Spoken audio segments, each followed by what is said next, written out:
Time for your daily dose of automotive news. Grab your coffee, tea, or whatever snack gets you going, and let's dive into what's driving the world today. Imagine getting the hush and instant pull of an EV without ever coiling a cable on your garage floor. That's the claim. Not for 2030, not in a lab. Right now. Honda's newest move is less new toy and more new habit you don't need. It takes the part people love about EVs.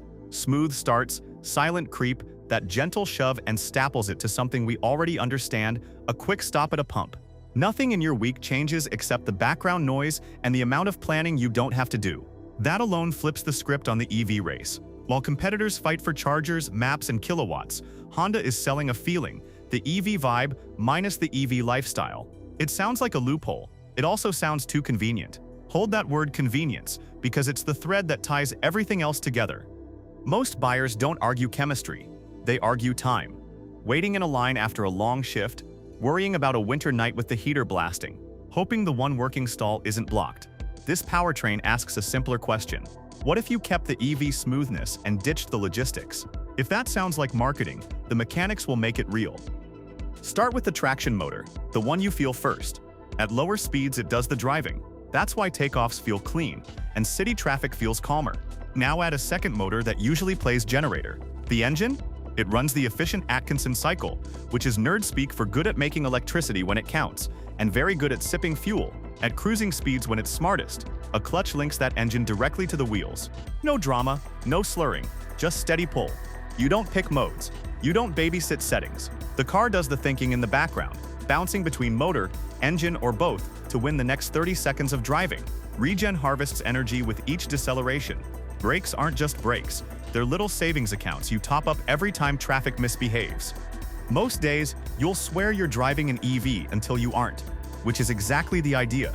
The system lives where electricity is best, low-speed smoothness, and where gasoline is best, highway cruising and heat in winter. It's less a compromise and more a relay race where the baton handoff is invisible. If you've ever wished the car would just handle it, this is what handled feels like. This isn't a drawing on a whiteboard. It's wearing badges people know. Civic Hybrid, Accord Hybrid, CR-V Hybrid. The numbers are practical, not chest-thumping. Think roughly 200-ish horsepower in the midsize, a real highway merge without white knuckles, and compact models with mileage that makes commutes boringly cheap. The more interesting part is how the cabin behaves. In stop and go, the usual engine chatter just isn't there. You creep like an EV. You glide across intersections. You arrive a little less tense than you left. The engine steps in when it's a win, not because it's bored. If old CVTs made you flinch, forget that sensation. This tune doesn't drone, it chooses. And then there's the thing you can't put on a spec sheet. The feeling that the car is on your side. A green light doesn't trigger a lurch. A hill doesn't demand a downshift groan. It's smoother, not slower. Calmer, not dull. When a car removes tiny annoyances, you notice. Not because it's flashy, because you don't arrive annoyed. First friction, time at the plug. Fast charging is better every year, but better doesn't always mean available.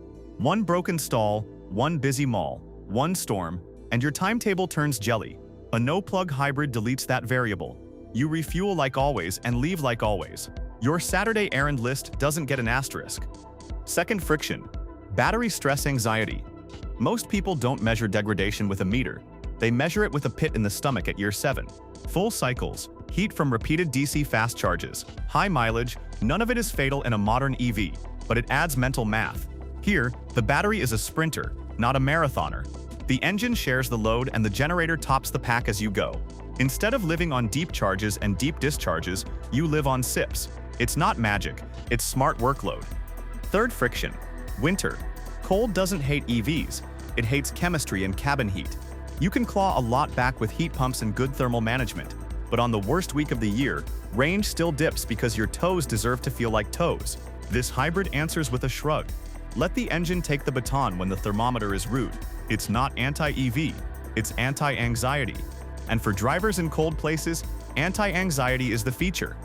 If you're thinking, okay, but this sounds like today's convenience beating tomorrow's vision, you're hearing the balance the market is wrestling with. We'll come back to vision. For now, the customer standing at a pump in January wants a car that doesn't ask for a lifestyle change. This is that car.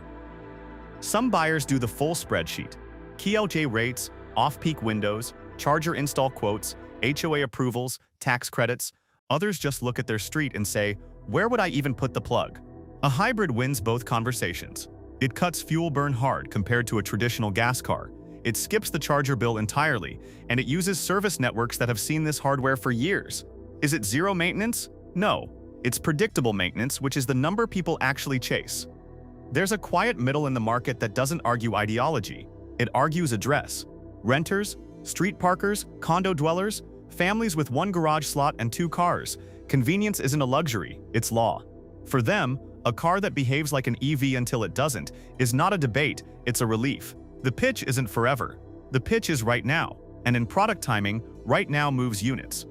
Wait, what about the folks who want the future, not the workaround? Good, because this play wasn't designed to end EVs. It was designed to buy time, while EVs become easier to live with for everyone. Honda's rollouts tend to start where the feedback loop is tight, Japan. Then they chase the nameplates that hit the most people with the least retraining. Civic, Accord, CR-V. In the US, hybrids are suddenly the comeback kid. In Europe, tax rules and CO2 targets reward anything that trims emissions without demanding home hardware on day one. And then there's the oddball that proves a point. A fuel cell version of the CR-V in a sliver of California that also happens to plug in like a short-range EV for daily errands. That combo, hydrogen for distance, wall power for school runs, won't fit every driveway, but it telegraphs the larger truth. The company is not married to one chemistry or one socket, it's married to matching use cases. Parallel to all of this, the Clean Sheet EV program is coming. Not a conversion, not a retrofit, a ground-up platform with the usual buzzwords, thin, light, and clever, pointed squarely at efficiency, which is a long way of saying, hybrids cover today, dedicated EVs cover tomorrow, and the handoff won't be a cliff. If you want a powertrain to feel exciting, don't wrap it in beige, wrap it in a badge people whisper about. The Prelude returns as a hybrid, and that matters for emotion.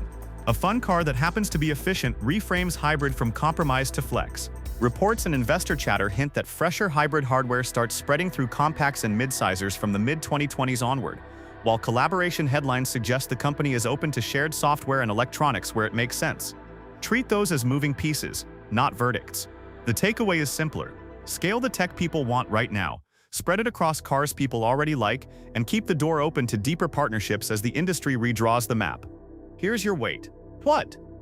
Twist, the point of this hybrid push isn't to win against EVs, it's to win against friction. Charging deserts, winter dips, condo boards, family schedules. Those are the real opponents. Beat friction today, and customers give you permission to sell them tomorrow's vision. Why this isn't a knockout and why that's okay. Bold thumbnails adore knockouts. Real buyers adore options. If your week is unpredictable, your winter is long, or your parking is public, a no-plug hybrid is the cleanest answer with the fewest new habits. If you have home charging, predictable routes, and you like the absolute quiet a BV gives at speed, plug-in wins. Both will keep getting better.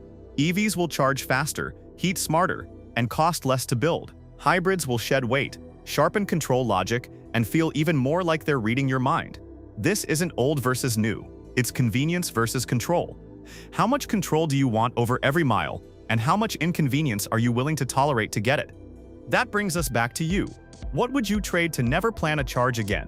10 minutes at a pump every few days. Or what would you trade to never visit a pump again? Time to install a charger and learn your grid's mood?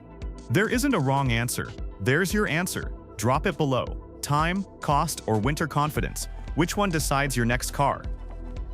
If you want to help us grow our community and this YouTube channel, like and subscribe to stay ahead of automotive trends and industry news. See you on the next video.